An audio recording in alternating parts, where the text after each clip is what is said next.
Hello दोस्तों, सबको नमस्कार। और सब बढ़िया ज़बरदस्त। मैं आशा करता हूँ कि आप लोग सब बढ़िया हैं, ज़बरदस्त हैं, मस्त हैं। और ये करंट अफेयर है 18 जून 2024। पहला क्वेश्चन देखते हैं। पहला क्वेश्चन क्या कह रहा है? ग्लोबल जेंडर गैप इंडेक्स 2024 इसमें होना चाहिए, गलती से छप गया है 2020। भारत की रैंक क्या है? तो भारत की रैंक क्या है 2024 में ग्लोबल जेंडर गैप में? अच्छा, ग्लोबल जेंडर गैप का मतलब क्या होता है?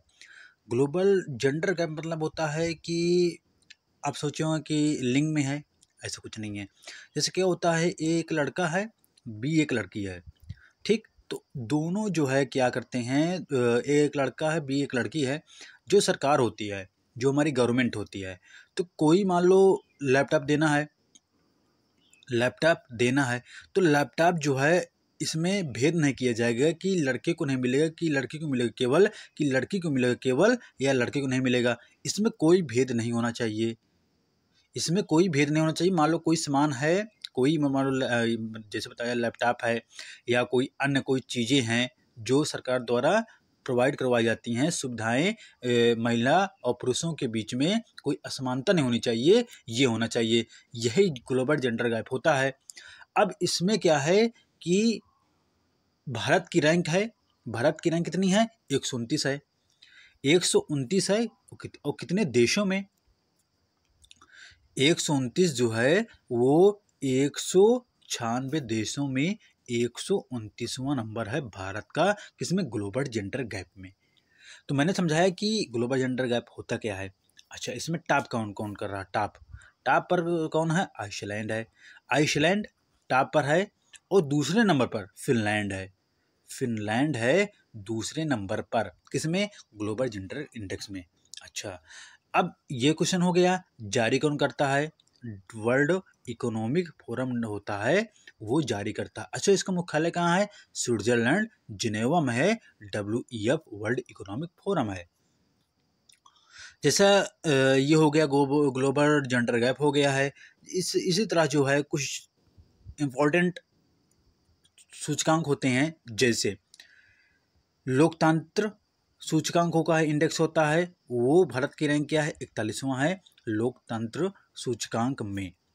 अच्छा, मानव विकास सूचकांक में 139वां स्थान है मानव विकास सूचकांक में। और विश्व प्रेस दिवस में जो विश्व प्रेस स्वतंत्रता है, उसमें कौन से स्थान है? 159वां स्थान है भारत का। तो ये हो गया है इंडेक्स से संबंधित क्वेश्चन। अगला क्वेश्चन देखते हैं। जून 2024 में भारत और किस देश के बीच जीमेक्स 2024 का 8वां संस्करण हुआ है? अच्छा, जीमेक्स मतलब क्या होता है जानते हो? जीमेक्स मतलब जापान होता है, और आई मतलब इंडिया होता है, और एम मतलब होता है मिलिट्री, और EX मतलब होता है एक्सरसाइज। तो जापान इंडिया एक्सरसाइज होता है। तो ये 8वां संस्करण हुआ है। और कहाँ हुआ है? ये जापान में ही हुआ है, जापान के योकोशुका में। योकोशुका जो है वो जापान का एक जगह है, योकोशुका। योकोशुका के नाम से जाना जाता है, जापान का ये जगह है। अच्छा, जो ये मिलिट्री एक्सरसाइज होता है, तो अच्छा क्यों होता है? तो इसमें क्या होता है कि जैसे भारतीय सेना है और जापान सेना है, आपस में क्या करेंगे, जो इनके पास औजार रहते हैं, शस्त्र रहते हैं, तो उनका भी प्रयोग करते हैं। प्लस जो है क्या होता है कि आपस में एक एक क्या हो जाता है, मित्रता हो जाती है आपस में, कि मतलब जो है उनको ये जान सकते हैं, उनके बातचीत कर सकते हैं। तो सारी चीज़ें होती हैं कि एक मतलब जो है एक दूसरे के लिए जाना जाता है, जान मतलब संपर्क हो जाता है, वही चीज़ है। तो ये जो मिलिट्री साइज होता है, तो ये भी जापान के साथ हुआ है, और ये 8वां संस्करण था। और लेकिन जो है अगर पूछ लेता है कि इंडिया की तरफ से कौन क्या था, तो INS शिवालिक। INS शिवालिक जो है वो इंडिया की तरफ से भाग लिया था। अच्छा, जो जापान से है, जापान से पहली बार कब हुआ था? 2012 में ये पहली बार हुआ था, और जापान में ही एक्सरसाइज हुई थी, जापान में ही एक्सरसाइज हुई थी।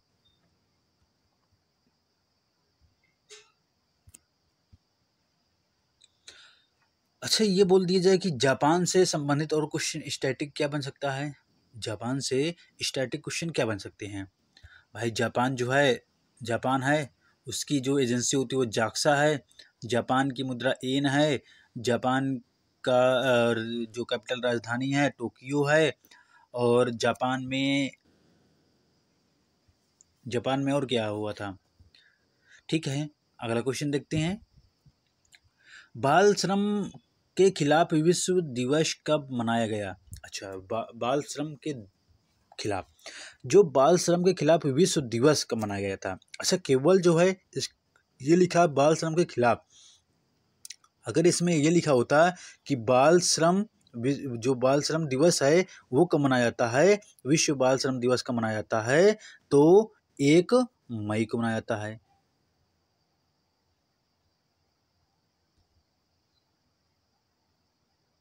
1 मई को मनाते हैं, अंतर्राष्ट्रीय बाल दिवस मनाते हैं। बाल मतलब वो अंतर्राष्ट्रीय श्रम दिवस मनाते हैं। अच्छा, बाल श्रम नहीं है, केवल श्रम दिवस है, अंतर्राष्ट्रीय श्रम दिवस है, वो केवल 1 मई को मनाते हैं। अब इसमें क्या है, हमारा क्वेश्चन क्या कह रहा है, बाल श्रम दिवस बोल रहा है। तो हमारा जो है, जो बाल श्रम दिवस है वो कब मनाया गया था? 12 जून को। 12 जून को क्या है, बाल श्रम दिवस मनाया गया है।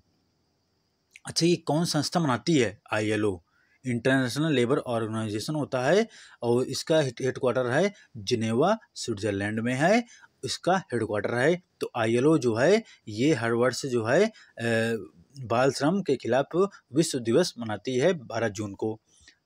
अच्छा, ILO के जो हेड हैं वो कौन है? गिलबर्ट हानबो। गिलबर्ट याद कर लो, बस हो गया। गिलबर्ट याद कर लो, बस हो गया। अच्छा, इसमें जो है आपने ये जो बाल श्रम है, तुमने अगर कॉन्स्टिट्यूशन पढ़ा होगा तो कॉन्स्टिट्यूशन पढ़ा होगा कि आर्टिकल 6 से 14 वर्ष के बच्चों को क्या है, ये जो फैक्ट्रियां होती हैं उसमें काम करने से पाबंदी है। ये आर्टिकल 24 में दिया गया है। कितने वर्ष के बच्चे? 6 से 14 वर्ष के बच्चों को फैक्ट्रियों में काम करना मना है। यही होता है बाल श्रम होता है। अगला क्वेश्चन है, संयुक्त राष्ट्र ने किस वर्ष को क्वांटम विज्ञान और प्रौद्योगिकी का अंतर्राष्ट्रीय वर्ष घोषित किया? 2025 को। 2025 इसका आंसर हो जाएगा। अच्छा, ये क्वांटम विज्ञान संख्या क्या है? ये आपने सुना होगा, जो जर्मन भौतिक विज्ञान हाइजन थे, हाइजन जो है ये एक जर्मन विज्ञान थे हाइजन, वो जो है ये खोज की थी, मतलब शोध पत्र के प्रकाशन को इन्होंने क्वांटम यांत्रिकी की नींव रखी थी। इसीलिए जो है ये 2025 को क्वांटम विज्ञान प्रौद्योगिकी का वर्ष रखा गया है। अगला क्वेश्चन, आंध्र प्रदेश के 18वें मुख्यमंत्री कौन बने हैं? तो आंध्र प्रदेश के 18वें ये बने हैं चंद्रबाबू नायडू हैं। चंद्रबाबू नायडू हैं। अच्छा, इनकी पार्टी कौन है? TDP, तेलुगु देशम पार्टी है।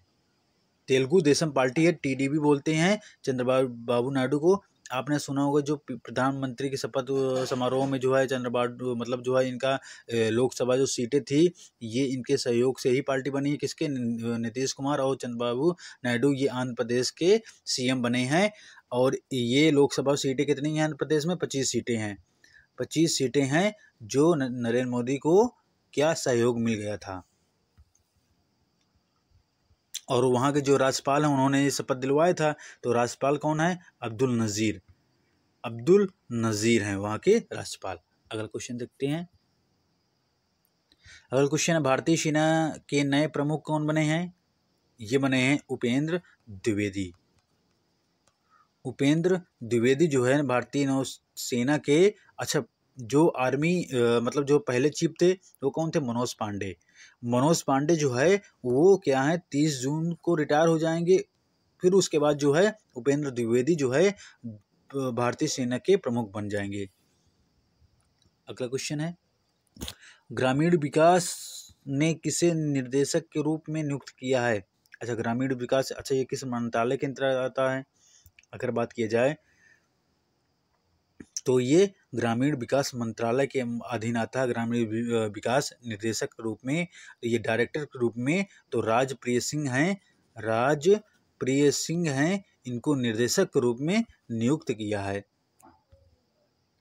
अच्छा, जो ग्रामीण विकास होता है वो क्या होता है? ये ग्राम पंचायत होता है, ब्लॉक स्तर पर ब्लॉक पंचायत होता है और जिला स्तर पर जिला पंचायत होता है।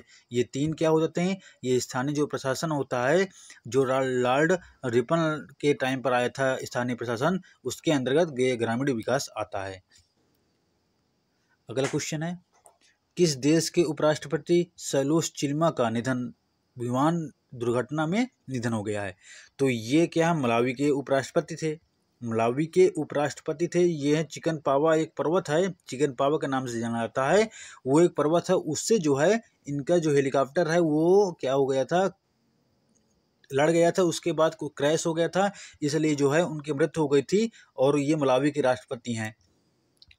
अगला क्वेश्चन देखते हैं, विश्व बैंक, वर्ल्ड बैंक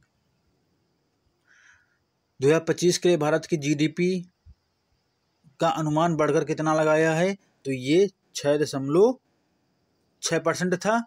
अब जो है ये 2026 तक 2025 6.7% जो है ये बढ़कर लगाया है जीडीपी का अनुमान, ग्रोथ रेट।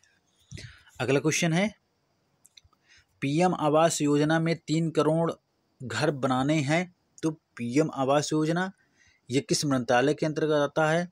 सबसे पहली बात हमारा क्वेश्चन बनता है, ये आवास और शहरी मामलों के मंत्रालय के अंतर्गत आता है। किस मंत्रालय के अंतर्गत?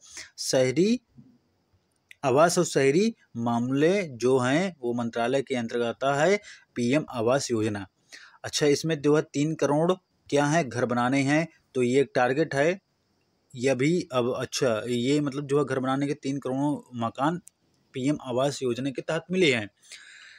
तो अब ये शुरू कब किया गया था? ये इम्पॉर्टेंट हो जाता है कि शुरू कब किया गया था। तो 25 जून 2015 को शुरू किया गया था। 2015 को स्टार्ट हुआ था पीएम आवास योजना।